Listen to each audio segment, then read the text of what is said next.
Hi everyone, this is Paul and this is a bonus episode of Legendary Adventures Podcast. I need a little more time to work on the next season on Twilight Princess, so I am making a few bonus episodes in order to help give me that time.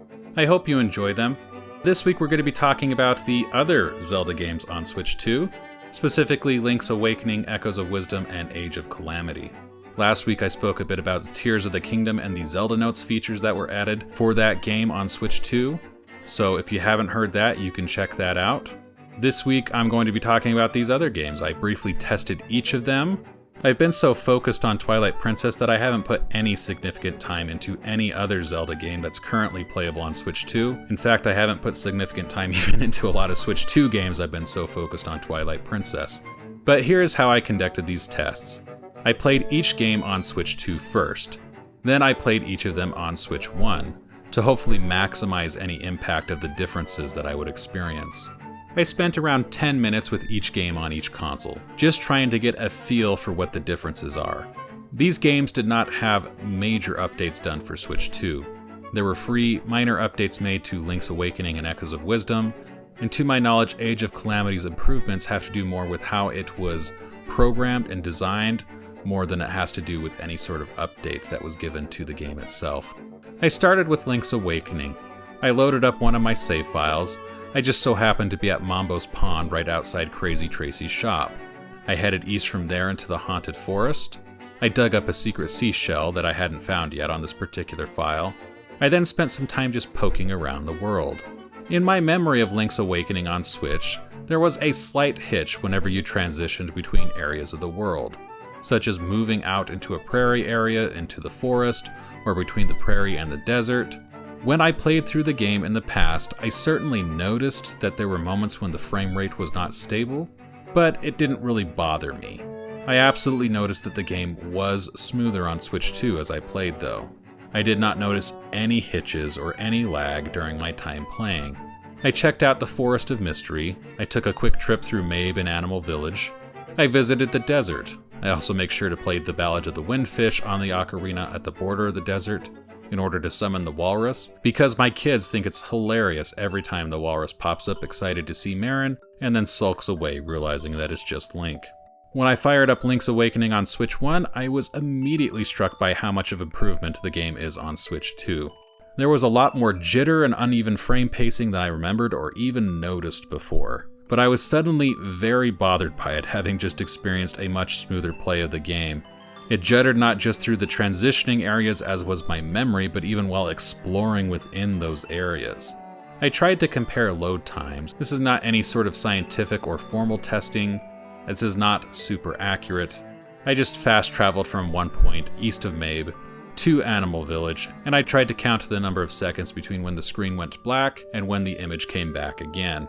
It seemed comparable between both systems, taking about 4 seconds, according to my count. In terms of graphics, I really didn't notice any difference when I was playing it on my TV. I mentioned this last week, but again, I don't have a huge TV. I have a medium-sized TV that caps out at 1080p max. I don't have a large 4K screen.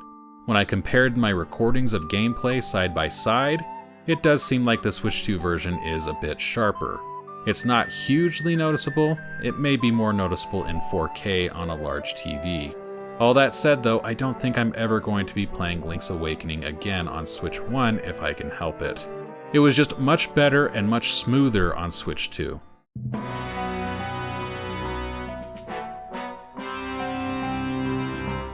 Now to Echoes of Wisdom. I should note that Echoes of Wisdom received an update at the same time the Switch 2 released, but the update is across the board for both Switch 1 and Switch 2. It adds the ability to favorite echoes. Players can favorite up to 30 if I'm remembering correctly. I know this was a much requested feature for the game. There are a lot of echoes in the game. I personally wasn't too bothered by the lack of a favorite option as I was playing through the game myself. In my experience, it was rare when I couldn't find the echo that I wanted. Though I did experience the issue when I fired up the game for this test. There'd been enough space between when I'd last played and this test that when I wanted to find a mole to dig a hole, I was not able to find it. I forgot how much it cost and where it might be, and so I think the addition of the favorites is ultimately a big improvement. You can favorite the ones that you're going to use the most, you have a shorter list, and you're sure to find what you're looking for much faster. For my test with this game, I headed to the Eternal Forest to catch a Lynel because I never had caught a Lynel during my first playthrough. Somewhere online I had seen that it was found in the forest. It's kind of fun to track it down. As you go through the forest, you'll notice these Lynel footprints. They look like horseshoes in the dirt. You need to follow them around. It leads you kind of in a circle and up to a wide area where suddenly you find the Lynel and you can defeat it and claim the Echo. When I loaded up the game on Switch 1, I returned to this area. I didn't save after playing it on Switch 2, so I was able just to jump back in, track the Lynel, got that Echo once again.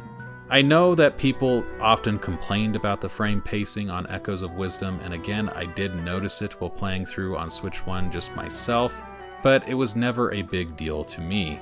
Playing through on Switch 2 though, and just feeling and seeing how smooth it is, and then immediately going back to Switch 1 and seeing just how uneven the frames are, just how much kind of jittering there is, I was very much bothered by it. I also didn't notice any big upgrades with graphics when I was playing through Echoes of Wisdom on my TV, but comparing my recordings again, it does seem like the Switch 2 version is a bit sharper.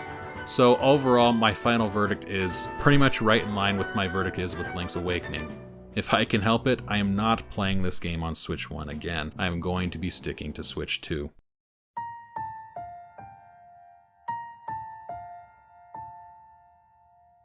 I also decided to check out Hyrule Warriors: Age of Calamity.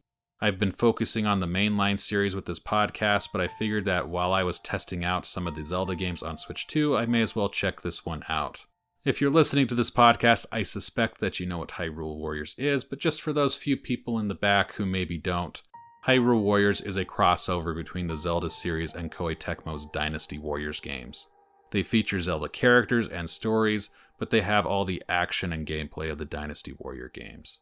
The character you're controlling at the time is essentially a one-man army, and you just plow through dozens of enemies at a time as you go through these stages. Age of Calamity is specifically an alternate universe prequel to Breath of the Wild. There was some kind of issue with my cloud save, and as I tried to boot up the game on Switch 2, it was asking me if I wanted to use the cloud save and overwrite what was on my console, or use the console and overwrite the cloud save. I picked the cloud save because I figured that was probably more recent.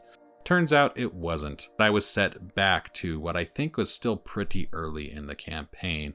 I chose to play the stage where Zelda and Link go to recruit Mipha, the Zora champion, and as with Link's Awakening and Echoes of Wisdom, it's absolutely smoother on Switch 2. I wasn't really bothered by the uneven frame pacing when I played on Switch 1.